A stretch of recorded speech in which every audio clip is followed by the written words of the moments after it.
One of boxing's biggest stars is going to be hosting a mega fight in Japan this upcoming Tuesday, July 25th. Naoya Inoue against Stephen Fulton for Stephen Fulton's WBC and WBO titles. But before the fight comes up, of course, we want to get a little into the fighters for a mega fight. And in this video, we're going to be getting into Naoya Inoue. But A before that, monster. we are all takes, no whiffs. I'm a monster myself. Just kidding. I'm just Christian. And that's Alex. And, we're two guys that are super excited for this fight. And Naoya Inoue, one of the top pound for pound fighters, of course, honestly has been fighting for quite a while now and has certainly made a name for himself, though. Like, there's obviously the resume speaks for itself at this point because he's had some devastating highlight reels so far. Oh, yeah. This dude has a professional record right now of 24-0 with 21 KOs, which is super impressive. He's only gone the distance 3 fights.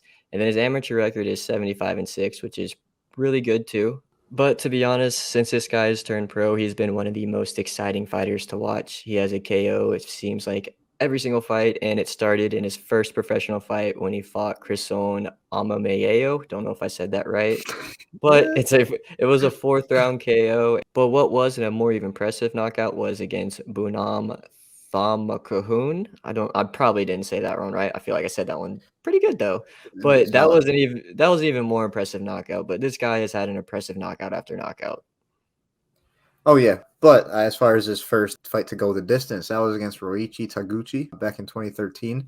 That's a name I feel like he's definitely been in around boxing after this fight for sure. So, honestly, somebody that could have pushed Inoue a good bit. First fight to go the distance, but obviously, right back to the knockouts when he won his first world title against Adrian Hernandez in the 6th round.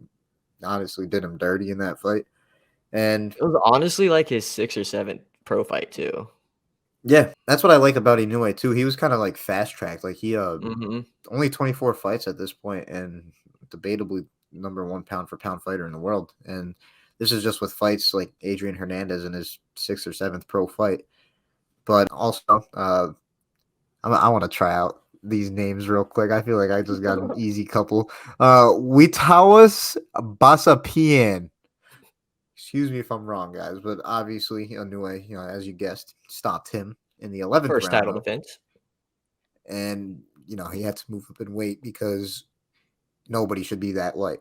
No, yeah, that makes sense on why it was his first and only title defense down there at light flyweight. That's very, very small. And then his next fight, it was another nasty knockout, not gonna lie, and it was to get the WBO World Super Flyweight title this time. And then between 2015 to 2017, he had 7 fights in the flyweight division, the super flyweight division, and 6 out of 7 of those were all knockouts, and all of them very impressive. Without a doubt. And honestly, I feel like 2018 is when Inoue started making noise and getting his name around. And that was with a first round knockout against Jamie McDonnell, excuse me. And that was for the WBO Bantamweight title. That's when Inoue started making his way up. And Bantamweight, that's the weight we just saw him move up from, actually. So he started in a bit of an impressive run at Bantamweight in 2018. And as far as the next notable fight for Inoue, this was at the start, I believe, of the Super Series. It was a boxing Super Series. Mm-hmm. And Juan Carlos Payano on the receiving end of one of the most disgusting knockouts in recent boxing because it was such a beautiful sequence. Both guys back and forth with each other, just trying to get the advantage with their feints and everything like that. And then Inoue at a snap of a finger, a 1-2, just put Juan Carlos Payano in the dirt. Like that man was just. I don't want to say Oh, the well, sparks out. Like, yeah, he was just almost. in another realm. I think that's the appropriate thing to say. But man, that was the start of an impressive run in the boxing Super Series for Inoue. Oh, yeah, and then in 2019, when he took on Emmanuel Rodriguez, honestly, I feel bad for Emmanuel Rodriguez because he took an absolute beating in this one. And to be honest, this was just an absolute beatdown. Inoue put him down 3 times in that second round. The first one was a really nasty left hand, and then he used the right hand to the body to get him down again, and then he got back up and just got bombarded, and the ref called it. So that was just Really, really nasty knockout. The Nito Donaire, the unanimous decision for that one. I know the scores are kind of all over the place, but I feel like the 114, 113 is just kind of outrageous. I don't think that was I don't think that's close at all. But then we move Yeah. on to the Jason Maloney, and as we all know, this is one of the most brutal knockouts that we've seen too. Maybe even worse than the Juan Carlos Payano one. But Christian, what did you think about that one? Maloney got done horribly dirty in that fight because it was such a nice, crisp right hand that got him, and it was like so short. It's just he Got him really coming just in. timed up. Yeah, caught him coming in, and it was just the sound, the sound. Like first hearing that live, it was just gross. And also, speaking of disgusting punches, honestly, even though it was a competitive fight, Alex was right. 114, 113 does not justify that first Nonito Donaire fight. Clear win for Inoue. Honestly, debatably should have been a stoppage when he caught him with that body shot. That was one of the Mhm. grossest body shots I've ever seen. And Don't know how he freaking he survived that, to be honest. Donaire ran around for a good 5 seconds. I feel like that's why he survived it, and then he got like another 8 seconds from the ref being on the ground. So I think that could have been a stoppage right there, to be honest. And who knows? Because after that, after the Maloney fight, though, he defended his title a couple more times, and then answered the question as to what I just said in the second Donaire fight. Made such easy work of Nonito Donaire, which was really crazy because the first fight was competitive as much as I don't think it was really close. Oh, yeah, and to be honest, Donaire, he took some damage in that second round too. I don't know how he went down the very first time. I think he got hit with like a left hand, and then he got stumbled a little, and then he hit him with another left hand that kind of just stumbled him, and then it was kind of just over from there. I mean, it was just a brutal like 20 seconds of that round right there.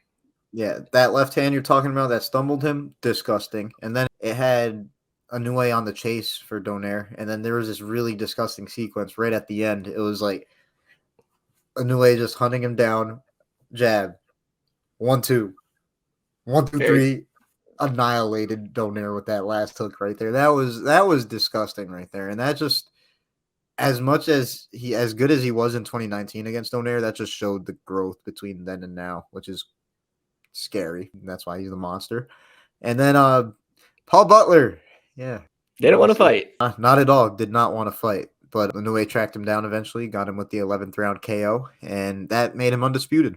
Oh, yeah, in that fight, I think we saw a little different, Inoue too. We saw him with a little antics because Paul Butler wasn't really wanting to fight at all, like I said. So Inoue was trying to get him to come after him. He was doing things. He was showboating around, just doing all these antics. So that was just one thing we got to see a little more personality out of Inoue too, and could be something we see in this upcoming fight against Stephen Fulton. I highly doubt that, but I just really enjoyed seeing that out of Inoue because Paul Butler did not want to fight him at all. He really didn't, and he got what he deserved. Inoue basically trolled the shit out of him, in my opinion. And yeah, because Paul Butler was running from undisputed, even though it was Inoue in front of him. That's understandable. But not going to happen with Stephen Fulton. Even though Inoue is one of these top guys, I feel like he's got to be super locked in this fight right here because it's a mega fight right here. Two boxers in the top 10 for pound. And real quick before we wrap this up, while not spoiling our thoughts too much on the fight, what do you think Inoue's key to winning is really?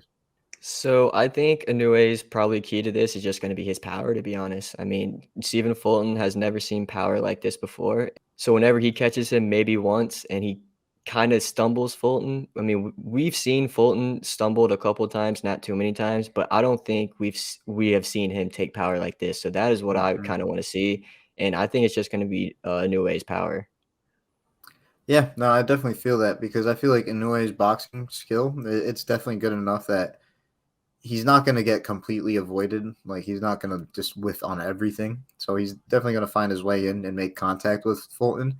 And like you just said, Fulton's never felt power like this. So I would have to agree for sure. It's power that's going to be the difference in this fight compared to all of Fulton's previous opponents.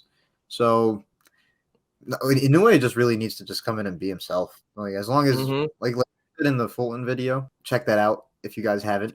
As long as Inoue doesn't have an off night, this is really his fight to lose. Like he's got the real advantage right here. Oh yeah, and he's definitely got a big advantage being in his home country. And I don't think Stephen Fulton's ever fought over there in Japan too. So It'll be a very interesting fight. I'm really looking forward to it. If you are looking forward to our previews for this fight, make sure you hit that subscribe button because we are going to be putting our previews out later this week. And also, if you enjoyed this video and this preview, we'll be doing more of these. We'll have another fighter profile coming out for Bud Crawford and Errol Spence Jr. later this week too. So make sure you definitely hit that subscribe button. Also, if you guys want, leave some comments down below. What do you think? What do you think Inoue's key to winning is, and what do you want to see from Inoue against Fulton? Also, I know this is Inoue's video, but just quick shout out: Stephen Fulton had a birthday in Japan. He arrived there a couple days ago. Had his birthday there. So yeah, since Inoue is hosting the fight, I'll just say it in his video too. But happy birthday to Stephen Fulton, even though it's late. But really looking forward to this matchup. It's going to be rocking in Japan. I know Japan loves boxing. And the thing I love about boxing in Japan that I feel like everybody should tune into is how focused they are onto the fight and then how much they explode when big moments happen. I think that makes watching it a lot more exciting, but I just can't wait to see this matchup. Until then, though, peace. Peace.